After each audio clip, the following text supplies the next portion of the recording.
Հրապարակ թերթը գրում է նախկին ոստիկանապետ Վահե Ղազարյանը, որը Տավուշում եղբոր անունով ապօրինաբար սեփականացված հողատարածքում հանգստյան գոտի է կառուցում, հույսը չի կտրել, որ կվերադառնա պետական աշխատանքի։ Որոշ ժամանակ առաջ Իջևանում խոսում էին, որ նա ուզում է ԱԱԾ տնօրեն նշանակվել, իսկ հիմա, քանի որ Պաշտպանության նախարարի հրաժարականի թեման է շրջանառվում եւ հայտնի է, որ Սուրեն Պապիկյանին Փաշինյանը ձեռք չի տալիս, ըստ էության մի պատճառով հարմար թեկնածու չի գտնում, ուստի Ղազարյանը սկսել է ակտիվորեն աշխատել այս ուղղությամբ։ Թերթի տեղեկություններով նա այժմ փորձում է Փաշինյանի հետ բանակցել, որ Պաշտպանության նախարարի պաշտոնի հարցում ընտրությունն իր վրա կանգ առնի։ Վերջերս որդու բանակի խնջույքին էլ Փաշինյանին հրավիրել էր այդ հեռահար նպատակով, գրում է թերթը։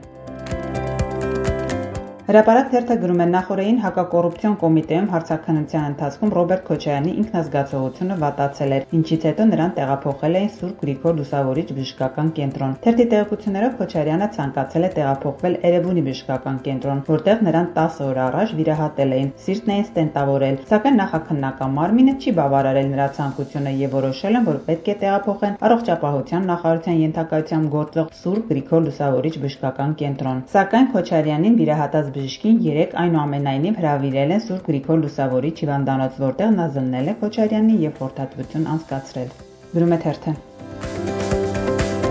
Փաստ թերթը գրում է ամեն ինչ արդեն լրիվ բացահայտ է արվում, այդ թվում Ազգային ժողովի ամբիոնից, երբ Նիկոլ Փաշինյանը հրահանգներ է տալիս, կարգադրում, թե իրավապահ կառույցներն ու դատավորներն ինչ անեն, ում բռնեն, ինչ մեղադրանքով, ում կալանավորեն։ Ճիշտ է, ինքն ասում է, հրահանգը տրվել էր Հանրապետության հրապարակում 2026 թվականի հունիսի 5-ին, այսինքն Ազգային ժողովում պարզապես կրկնել է հրահանգը, բայց դրանից էությունը չի փոխվում։ Միանգամից ուշադրություն է գրավում երկրորդ նախագահ Ռոբերտ Քոչարյանի ու նրա զավակների դեմ հետապնդումների նոր ալիքի հետ կապված այն է, որ ամեն անգամ, երբ Քոչարյանի դեմ քաղաքական հետապնդումները սաստկանում են, նրան հաջորդում են Հայաստանի ու հայության համար ճակատագրական կորստաբեր գործընթացներ։ Հասկանալի է փաշինյանական իշխանության կատարած քայլերի հետևանքով։ Ու ոչ միայն նախագահ Քոչարյանին, այլ նկատելի գործիչների հետ կապված ևս առհասարակ լայնածավալ ռեպրեսիաները հաճախ նախորդում են այս կամ այն ճակատագրական ու ցավոք արդեն հերթական ցնցմանը։ Դատելով Քոչարյանի դեմ այս անգամվա հարձակման լայնածավալ բնույթից, մտավախություն է ծագում, որ սպասվում են շատ ու շատ ավելի մեծ կորուստներ, քան պարզապես հանգուցային կետում գտնվող մեկ բնակավայրի ու դրանով անցնող ռազմավարական ճանապարհների հանձնումն է,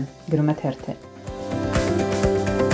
Հրապարակ թերթը գրում է 2026 թվականի պետական բյուջեով կառավարական առանձնատների տնտեսություն ՊՕԱԿ-ի ֆինանսավորումը կազմում է ուղիղ 621 միլիոն 340 հազար 100 դրամ։ Տարեստարի ֆինանսավորումը անշեղորեն աճում է։ Ենթադրվում է, որ այս միջոցները պետք է ծախսվեն բացառապես բարձրաստիճան պաշտոնատար անձած հատկացված պետական առանձնատների եւ տարածքների պահպանման, կոմունալ ծախսերի, անվտանգության եւ տեխնիկական սպասարկման համար, բայց պարզվում է հոգում են բոլոր ծախսերը, սկսած սննդից, զուգարանի թղթից ու կենցաղային այլ կարիքներից։ Օրինակ թերթին հայտնի է դարձել, որ այս հիմնարկը հոգում է անգամ վարչապետի աղջիկների մատնահարդարման ծախսերը։ Թերթի աղբյուրը նշել է, գնում են մանիկյուր, պեդիկյուր են անում, հետո կառավարական ամառանոց ՊՕԱԿ-ից գումարը փոխանցում են սալոնին։ Այնպես որ հանրային միջոցների թալանից առավոտից երեկո խոսող վարչապետը եւ նրա ընտանիքի անդամները պարզվում է անգամ իրենց ամենատարրական կարիքները պետբյուջեի հաշվին են լուծում, գրում է թերթը։